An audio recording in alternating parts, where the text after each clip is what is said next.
I'm with Melanie Jensen of the Utah Life Real Estate Group, and today we're going to talk about real estate issues that come up in divorce situations where you're either going to be having to sell the house incident to a divorce, or you might be divorcing and then having to buy a new house or get into a different house. Right. Okay? And so now what's interesting is that Melanie told us as we were preparing for this interview that you actually have a background before you became a real estate agent. You were actually a legal assistant. Correct. So correct. and did you ever deal with some divorce cases? Absolutely. So this is really great because this is someone who knows what it's like to go through a divorce, and although you dealt with other issues, you also know that dealing with the house or having to get into a house or having to divide the equity and things like that, you saw what that was like. Right. So you have a unique perspective on this, but we're going to talk specifically, given the fact that you probably understand more so than any other real estate agent we've ever spoken to because of your background. You're going to talk about, I know what it's like, and I'm going to tell you from a real estate agent perspective some of the things I see divorcing people do right and do wrong and what they could do to be better prepared. Okay, yeah, that's great. That's great. We'll take it away. So one of the things that I have found is that when we're looking at selling a home, we forget that it is a business decision. And we need to get really clear on our goals, on what it is that we really want and what we really value. So one of the examples that I was going to share was that when we go in to buy a home, sometimes we're going through and we're showing homes and we say, they walk into a home and they say, look at the backyard, or I love the kitchen, or my Christmas tree will go perfect right here, which are somewhat, they're valid, they're wonderful things, but they're very emotional. And then as a real estate agent, we say, I'm so glad that you found these things. Let's table those for a second and let's make sure we're making a good business decision, because it's probably one of the biggest purchases that you're going to make in your life. And so it's really important to consider that it's a business decision. So as a real estate agent, we're going to get... But don't you care about me and my children? Well, of course we do. But you do have to separate that. No, they don't. And they're not supposed to, right? I mean, you're a human being, you're a decent person, but it's not your job to care about the children in a divorce. Oh, no, not in a divorce. This is just when we're selling it. I mean, when we're buying a home. So I'm showing you, when we buy a home... Okay, so you're talking about just anybody at any time. Yes, so when we buy a home, there's an emotional side and there's a business side. So as a business person... Okay, so we're talking about any buyer, any seller. Okay. Yeah, so we walk in, there's an emotional side to it, and there's a business side. And we look at all the emotional side. All right, so back to the Christmas tree. Don't worry about the kids for now. Okay. Yeah. Oh, and maybe the kids will be great in the backyard. It doesn't matter. All I'm saying is that there's an emotional side to it. Okay. So then we have to look at it and say, okay, is this a good decision? Is it... we do an appraisal, we do an inspection, we make sure the title's clear. So we deal with all the business side of it and make sure it's a good decision. Yeah, but I mean, isn't all that just a bunch of window dressing to make people feel good about... Oh, no, it's important. Well, I have an inspection. What do you do? I have an appraisal. What does that mean? Some people may have this may be the first time they're dealing with something like that. So that's true. What is the importance of an inspection? What is the importance of an appraisal? And will any inspection or any appraisal do? No, they have to be state approved. And I didn't mean to get you off track there. No, but it's good. It's a really good question, because sometimes with a home you may have like a roof has a problem or a foundation has a problem. We also look for like meth and things that are safety issues that are going to trump maybe the Christmas tree being in the corner.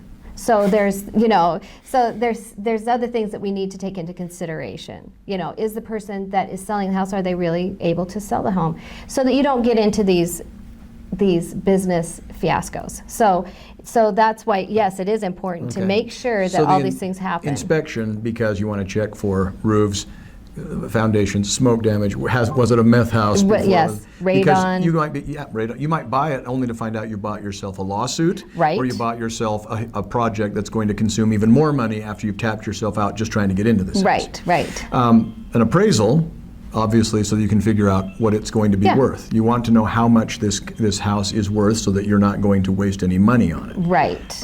You also talked about making sure the person who claims to be able to sell it can sell it. What does that mean? Well, actually, that happened just 2 weeks ago. So we had someone who asked for us to put a piece of property on the market to sell it, and it wasn't his property. It was actually his brother's property. So what do we do to find out about that? What's that called? If we're It's looking- called title insurance. So that goes through a title insurance, a title company, and they go through all the records and make sure that this is a good sale. So you get the title report through the title company, Yeah. and that way you know if you're buying, for example, that somebody can't come up later, 2 months down the line, saying, "What are you doing in my house?" Right. Well, and here's where it really falls in, comes into play is, let's say the person is selling the house and they decide to redo the carpet, for instance, and then they don't pay for it. And the person that did it put a mechanic lien on it, and all of a sudden, we want to make sure that you're not Mechanics responsible. lien, that sounds like something that, the guy that worked on my Passat would be.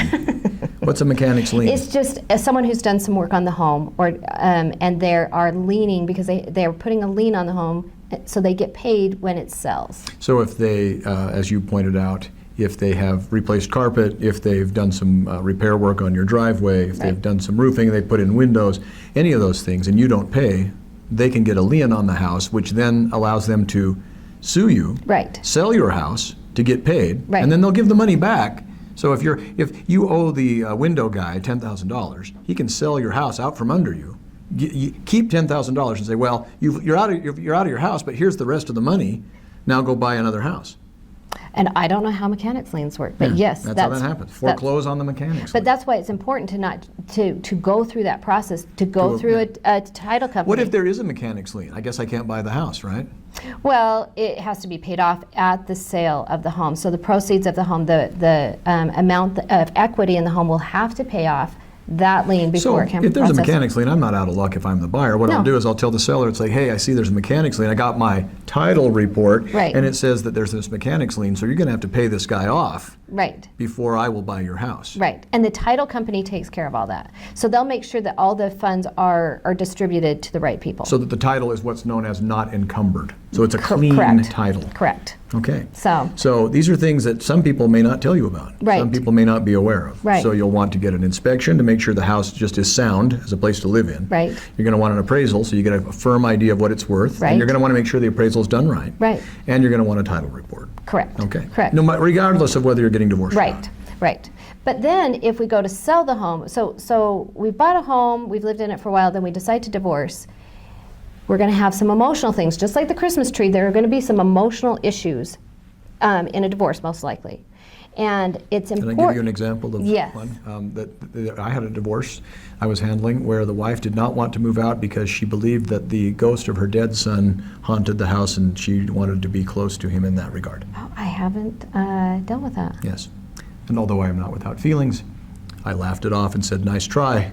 This house is being sold regardless of whether the spirit of your son lives there or not. That's not how you get to keep the house. Right, right. Anyway. Interesting.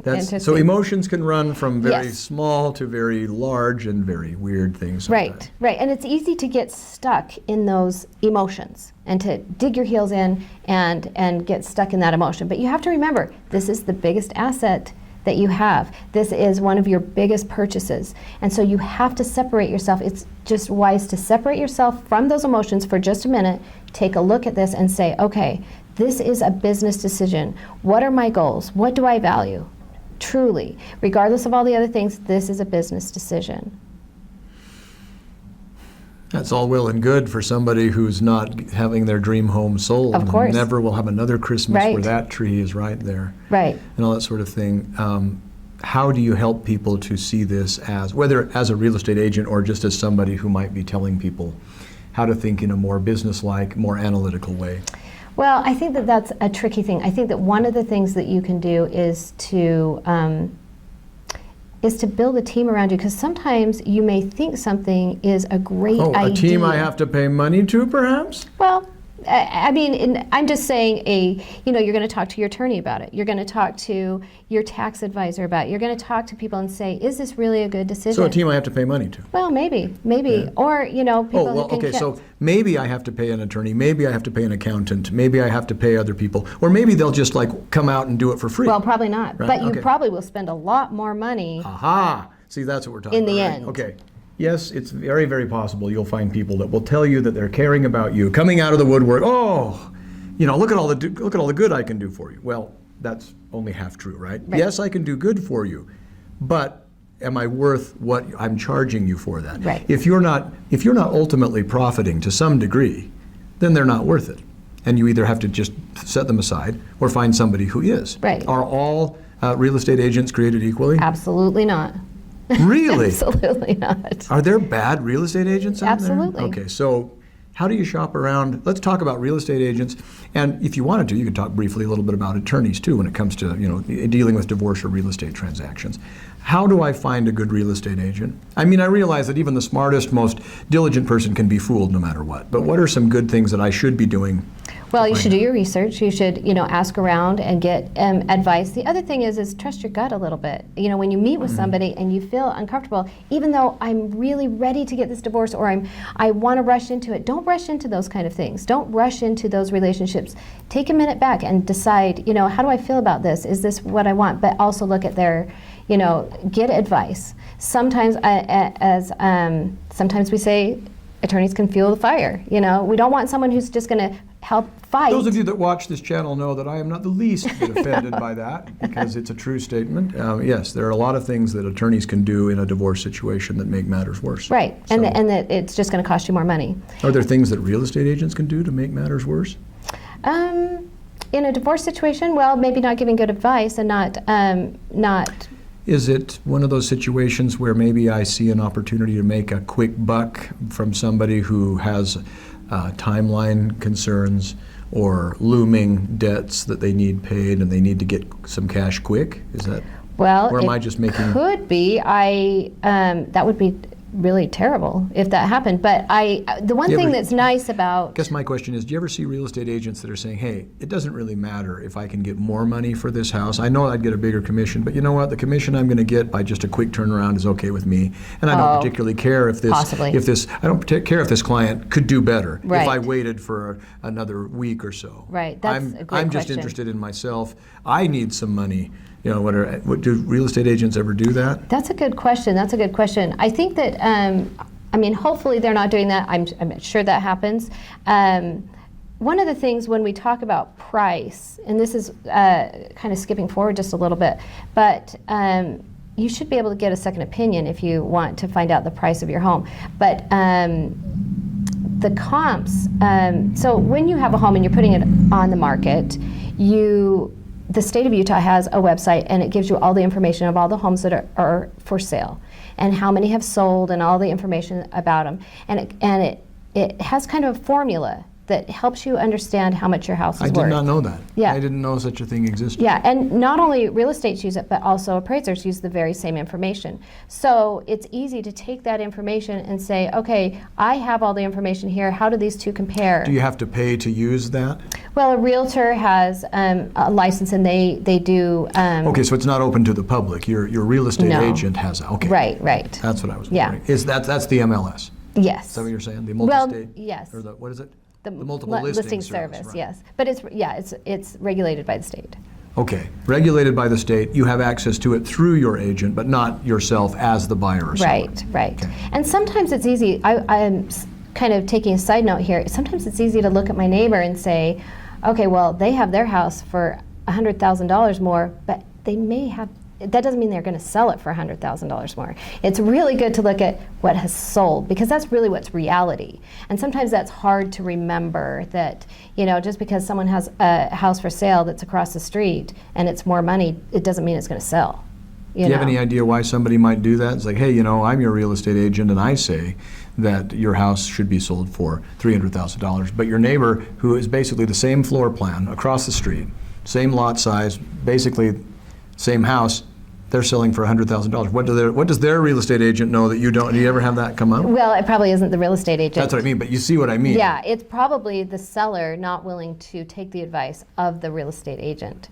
So the seller ultimately has the decision to make the purchase price. And do you mind if what we it talk is. about, so what happens when you don't take the advice of a knowledgeable real estate agent? That's a really good question. That's a great question. I assume it turns out well. Well, not usually. No? Well, it's interesting because as real estate agents, we can see not only how much things are priced for, but it's really easy to see how many days on the market a house sits. And you're going to get your most value out of a home in the first 2 weeks. And in different markets. I mean, like if Right. it's a really high market, it might be different. I mean, you have to look at the market, you have to look at the price point and some of those kind of things. But a real estate agent can take a look at that and say, okay, if we've had this many showings in this many days, if we haven't had an offer, that means we're overpriced. So it is really clear, but that doesn't mean that the seller's going to listen. Do you have an opinion, by the way? And she doesn't know this question is coming, so if you don't know the answer, it's perfectly fine. How close do sale prices and appraisals come? How close Pretty to each close. other? Pretty because close? they have the same information. So it's not so much art as it is science with an appraisal. You Yeah. can trust an appraisal more or less? Yeah. Okay. I mean, sometimes they'll come low, sometimes they'll come high. I mean, I should say this. Sometimes, I mean, you'll see some variance. I will say that. You will see some variance, but it's not going to be like, you know, a crazy amount. Right. But it And might then- be. well, right. It's an estimate. Right, And the it's an question I had estimate. was, are they pretty reliable estimates or are they not? And you're saying Yeah, more or pretty. less But however, like right now we're in a crazy market, for instance. This is for instance.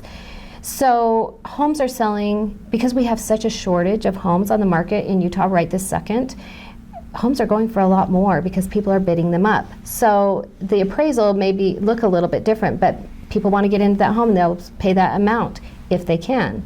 Because So- the appraisal kind of lags behind the market. It may. The appraisal is based on the past, not on what's going to happen in the Right. future. So you may actually get an appraisal that says your house is worth this, and then somebody ends up selling for $50,000 more. Right. Because you've got some software engineer or somebody coming from out of state who needs to get into a house Right. now. Right. And $50,000 may not be a big deal to that person. Right. Okay. Well, and it doesn't hurt to get it reappraised. You know, maybe that person, you know, maybe you need to get a second opinion on that appraisal. Do get a different one. You know, but the appraisal is oftentimes ordered by the mortgage company. So, you know, that's just something to keep in mind.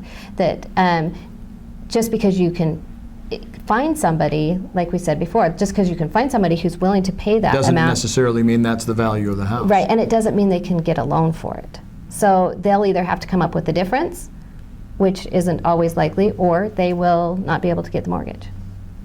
So sometimes an appraisal may be a function of getting the deal done, not necessarily the actual value.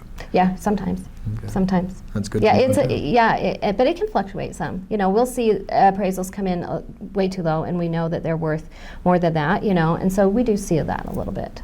Okay. So, but but we do have the same information. We do have the same comps that we can look at. You know, we may pick a few different ones, but you're still within that, you know, mile or half mile. You're still within your neighborhood, you know, those kind of things. You know, money's kind of tight in a divorce in many situations. Mm-hmm. Why not just do a for sale by owner? Well, there's a lot of reasons in a divorce. One is most of the time you're going to get more money out of a home, and the value of a realtor. Wait a minute, more money by not selling it myself? I mean, I just saved all that money on the commission, didn't I? Well, if you've priced it right, and if you've taken, there's a lot of things to, you know. So what you're saying is basically I have to have the ability to appraise and show and market Right. and check the title and all that sort of Right. thing by myself. Right. Well, And when I'm not already at my own job. So Right. if I want to make a part-time job of selling my house, then maybe, just maybe, Right. I can save money. But then I also had all that time that I spent, and if I were paid at my regular rate, it might Right. end up being sixes. And I think that's something we all make mistakes on. But you know, one of the things that I think a realtor Not does. anymore. I stopped changing my oil. All it takes is a nice windy day. Anyway, go ahead. Well, one of the things that I think a real estate agent does that is important is they help with your resources. So they're going to sell your house for more money most of the time. They're going to take less time to do it, and they're going to alleviate stress. So time, money, stress, emotional things, those are all resources that in a divorce situation sometimes are scarce. And on the stress side, I mean, part of just the peace of mind that it's in the hands of a professional that knows what to do. Right. And you're not going to make a boneheaded mistake or a beginner's mistake. Right, and there's a lot that goes into selling a home. The contracts, the negotiations, what is a good repair? Is this worth is this repair worth the money that am I going to get that back out of it? They can see the market and say, that's a waste of money. Let's not do that. In fact, when we were getting ready to record, you made gave a good example about the carpet in the house. Could you give that as another example of hey, you know what? Somebody might go, well, as a rule of thumb, sometimes carpet's not a big deal, but you said actually there was kind of an exception to the rule. Well, it just depends. It really depends on the market. It depends on the house. So but just kind of, for instance, because when you told me that, I said, yeah, I don't know if I'd have seen it that way since I'm not a real estate agent. Right. So, for instance, I was just looking at a home that was before that. Normally, changing the carpet out may be a waste for a seller. It may be. If your carpet's decent, doesn't have holes in it, doesn't smell of dog urine, you might say, that carpet, it has a little life in it. I'm not going to replace the carpet. I may not get my investment out when I sell. Okay. And that depends on the home. Right. But it also, new carpet may say, I've taken care of this house too. And so it may be an enticement. It really depends on the situation. Just like a divorce, every divorce is different. Every situation is different, and the market can change, and sometimes it makes sense to, and sometimes it doesn't. So you were saying oftentimes if the carpet's okay, in a normal family home. Yeah. Go ahead and I don't want to steal your thunder. That's usually hey, you know what? Replacing carpet may be a bad investment. You may pay more than you're going to get back. Right. Well. But this other house, tell me about that. Oh, I okay. thought that was a good story. So let me just go back to. On the one house where it doesn't make sense, right now we have such a shortage of homes that it doesn't make sense. You're not going to get it out, and nobody cares. They just want to get into It's a seller's market, and they're going to have to. Yeah, it's I'll buy only if you replace the carpet. It's I got two people behind you ready to buy. Yeah, so that's not worth it. But I did go into a $1.2 million house that had terrible carpet, and in that kind of market, the seller is going to expect to have good carpet. And they want to be able to move in. They want the convenience of that, and it doesn't make sense to not do the carpet when it's such a small. It was such a small amount of carpet, and it just makes it look like you didn't take care of the home. Not only a small amount, but with somebody who owns a $1.2 million house, probably has the ability to pay for something like that and not be so concerned about getting the investment back when I might want to just get a good sale price and get it done quickly. Right. And what else are they not taking care of in a 1.2? That was the punchline. It's somebody might go, if they're doing this to their carpet, maybe there's something else wrong. Right. Why scare a potential buyer away when all you have to do is put in a tiny little bit of new carpet? Right, and that's what a real estate agent can do. They can they can look at the situation and say, okay, this is in your best interest, or this is not in your best interest, because they understand the market. They understand what's going on in that market at that price range. So that's one of the values, is that you're not going to be wasting your money. You're not going to be throwing your money away. And sometimes we think, oh, well, we'll do this ourselves, or we'll do this. And oftentimes that doesn't work out very well, but it just adds stress to the already stressed situation. In fact, I don't know how reliable the data is, but I have seen a few things where they've actually done some studies on for sale by owner compared to people that hire real estate agents. And if I remember correctly, people that sell their own homes actually do worse. Right. They sell the homes for substantially less. Overall. And there are numbers on that you are correct. You are correct. They do show that. And oftentimes they do it for sale by owner, and then they end up getting a real estate agent because they've gone too long. And they what are your goals? Do you need to get into another home within a certain amount of time? Do I want to get the kids into school at a certain time?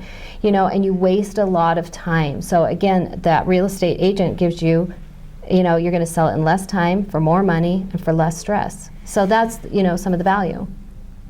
Not everybody needs a real estate agent, but it would be foolish not to consider one. Right. Would that be a fair statement yes, to say? and especially in this vulnerable situation. And I dare say that most people would find that they do. Not everybody does, but if you're one of those who doesn't, you're probably in the very small minority. Right. Is that I would think, yes. And if you're getting in a divorce setting, you're probably even in a smaller minority of people that can go through a divorce and do a for sale by owner at the same time. Right. I would agree that, a lot of times your emotions just cloud your judgment so much just on the divorce side of things.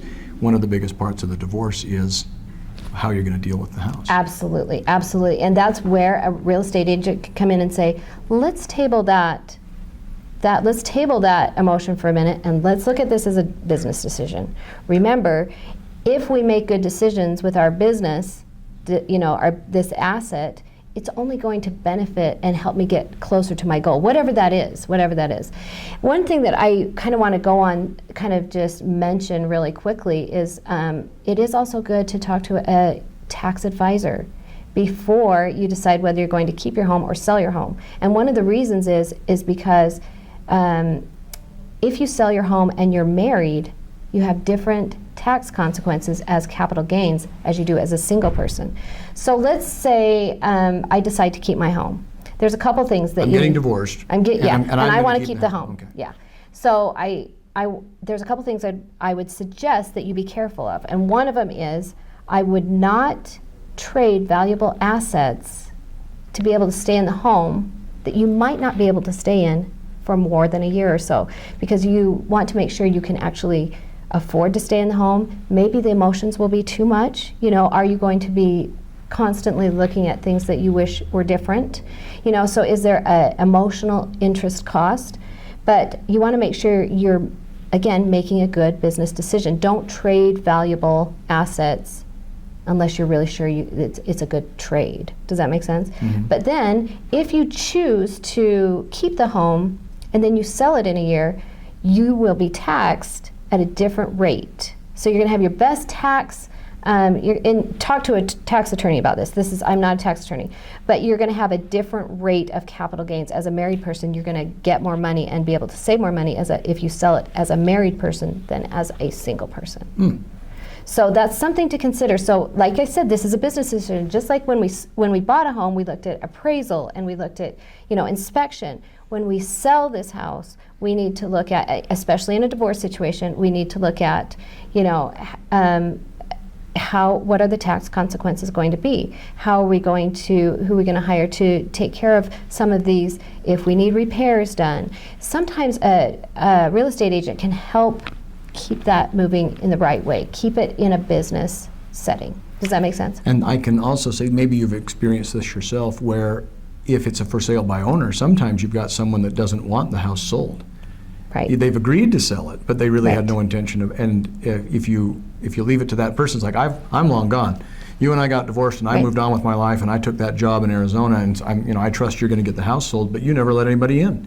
Right. You never answer any calls. That You never happens. talk to anybody. That happens. And while a real estate agent can't muscle his or her way into the house, at least the real estate agent will be your eyes and ears on the ground there back in Utah, or whatever's going on while Right. you're trying to live your own life. Right. And- And that's why you need your attorney to understand, so they need to be able to put that language in there, how it's going to be dealt with if it does not sell. And I was going to say is, as an attorney, even if you've got that in there, the real estate agent who doesn't have a stake in the outcome of the divorce can be the one to say, with an affidavit or a testimony in court, Yeah. I've been trying to get to that house. I've had lots of people that are interested, and I can't show it to anybody because he or she who stays behind in the house won't open the door, locks it up and hides the key, doesn't mow the lawn. Right. Is just doing things to sabotage this sale. That's a really interesting point, because a real estate agent sometimes is asked to come in and testify, and that is a good reason to have a real estate agent. And they're trustworthy because all they're telling you is, look, my job These are the facts. is to sell this house. Right. And I can tell you that I know what it takes to have. I've seen cooperative people and uncooperative Right. people, and he or she ain't it. Right. Right. And sometimes if you get to a certain point, the court will appoint a real estate agent, or they'll say, okay, you both have 3 choices. Come, within these 3, choose somebody, So sometimes that's taken out of your hands if you don't take care of that too. So that's something to be aware of. Well, before we finish up, is there anything else that you wanted to make sure people were aware of? Because this is more than worth the price of admission to this point. I just want to make sure that you had any other closing thoughts or any other things that came to mind that you'd like people to be aware of. I think if you just remember basically 3 things. One is, remember that this is a business decision, and always remember what your goals are and know what you value, so that when you're so frustrated and you want to dig your heels in, that your goals and your values are really driving your decisions, because in the end that's what you're still living with. You don't have to like it, but at least you know that you're not doing something foolish. Right. Or if you say, oh, well, let's not make a decision because I'm upset, let's make a decision that's going to benefit me in the future. You know, because sometimes we make decisions and it's not really in our best interest. And that's another thing, you know, and to surround yourself with people who can help you make decisions that are going to be in your best interest, like the tax advisor, like, you know, a legal counsel, like your real estate agent. Surround yourself with people who can help you, A, in areas that you may not understand, but B, at times when the emotions run high. So long as those people are providing value. Absolutely. Real value to yes. you. You've got to find the right people. Not what they're telling you is valuable, but what you find to be valuable. Right. Whether that be, like you say, in savings of time, just your emotional capital, or your money. Right. Well, before we go, what we like to do at the end of these interviews is that if anyone would like to get in touch with you, Oh, sure. would you give them your contact information, please? And just give them your name one more time so Okay, they know who my it was. name's Melanie Jensen, and you can get a hold of me. My email is mjensen@liveutah.com, or my phone number is area code 630-707-7271. Thanks so much. Oh, thank you for having me.